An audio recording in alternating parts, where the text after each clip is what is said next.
Traveling to Jordan. Traveling to Jordan for work, for volunteer work, distributing the donation that I was able to collect through Bedouin Relief Fund. Traveling wasn't very easy though, but I was able to get here. So today I will share 12 important, basic, and simple things you can do prior to travel to Jordan to be able to prevent the hassle of coming over to Jordan.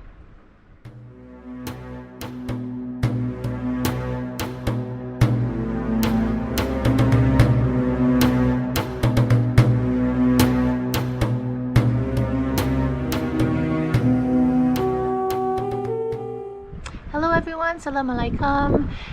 Kumusta po sa lahat all over the world. To those of you who doesn't know where Jordan is, it is strategically located in the Middle East, landlocked by several countries. From the west, it's the country of Israel. North is Syria, east is Iraq, and southeast is Saudi Arabia. It is the home of one of the great archaeological digs of all time, Petra, and Jordan is also considered one of the holy lands in the Middle East. It is also officially called the HASHEMITE Kingdom of Jordan, an Arab country in the Levant region in the western area of Asia, and also the east bank of the Jordan River. Their capital is Amman.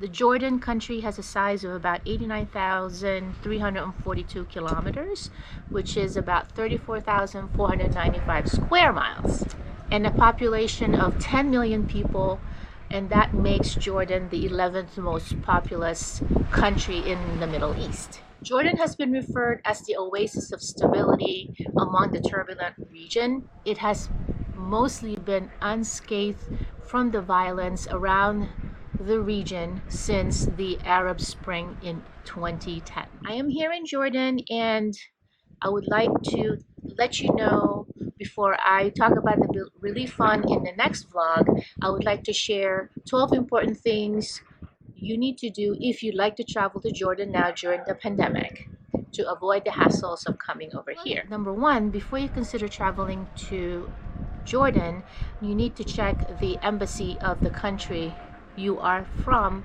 and find out if it's safe to travel here.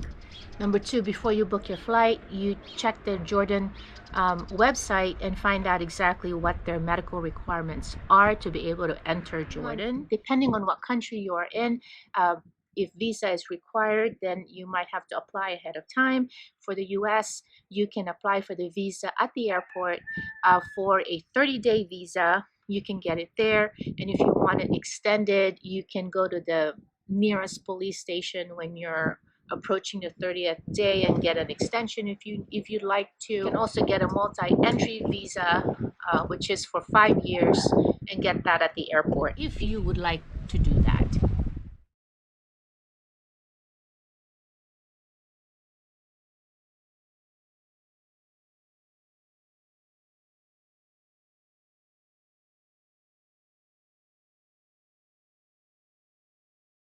Number three, you need to get a PCR swab test within 120 hours of your flight. When I was in Hawaii, they required 72 hours. But what I did was that I did a PCR swab test 72 hours prior to my arrival in Jordan, since it can take a very long time for you to get to the country based on your travel. So make sure that your PCR swab test is negative. Print a copy of that and get like a medical letter stating that you are okay to travel. I got mine swab test from Passport Health. If you're asymptomatic, remember you have to pay for the test. And if you're symptomatic, of course, they offer it for free, not at Passport Health, but you can get the swab test anywhere you are. At least this is in the US, but I cannot speak for the other countries. Number four, you will need to get a QR code. So go into the website for Jordan, and then from there, you can apply for the QR code and agree to swab test upon arrival at the airport, which is 40 JD.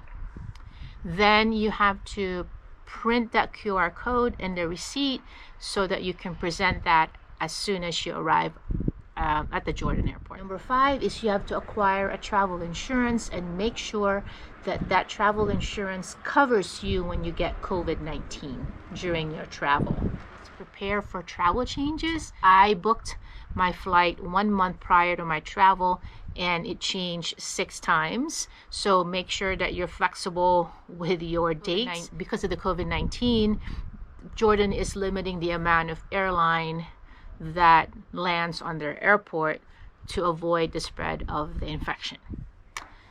Number 7 is that depending on what color code your country is, for the US, it's a red country, so I have to go on a 2-week quarantine.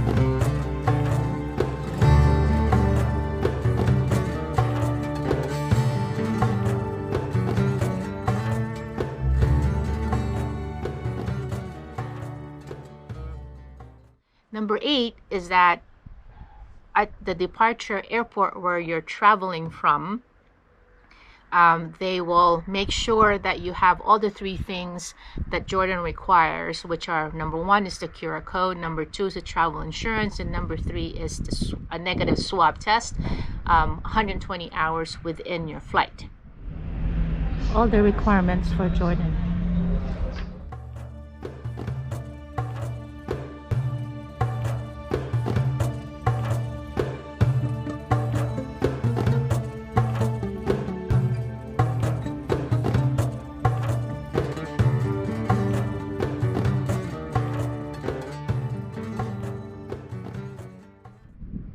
They had to actually turn down a person because just 3 hours from the check-in, because the person didn't have his swab test done, so his flight had to be rescheduled.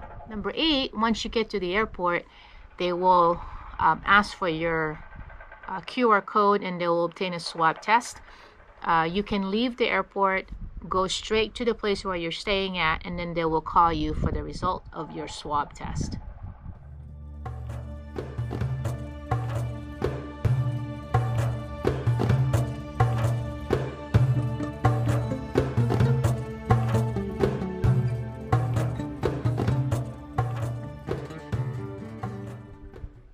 And then as you leave the swab area to the passport control, there are automatic temperature monitoring devices. Monitor your temperature as you walk by them. And number 9, also when you travel, and I know everyone knows this already, is that you have to wear your mask the entire flight. I had to bring HEPA filters with me. I know that airlines now have a very effective ventilation system using HEPA filters, but because I'm in the medical profession, I am familiar with using the HEPA filters, and I had one and I used it 3/4 of the time as soon as I got to the plane. They are now booking every seat in the plane, so make sure that you have mask. When I was traveling, I was double masking, and then 3/4 of the time I was using the HEPA filter in the plane. They also don't accept masks with a valve, because what happens is that it prevents you from breathing in the debris or any viruses or anything else that can go through the valves, but you can breathe out, which you can possibly infect other people, so they don't accept that mask. Don't bring that. Use the normal mask without the valves. So therefore, if you're claustrophobic, traveling might not be a good idea for you, and then reconsider travel later on in the future when the virus is over. And number 10, you are required to download the Amanapp so they can track you for your quarantine procedure. They will actually have to gather your whereabouts 2 weeks prior to your flight, and then for the US, I have to go to a 2-week quarantine, so the Amanapp is actually running throughout that time. And if you are caught violating the rule, there will be a 10,000 Jordanian dinar fine and a 2-year jail time. They are strict here, which is understandable because of the pandemic, and they want to prevent the spread of infection.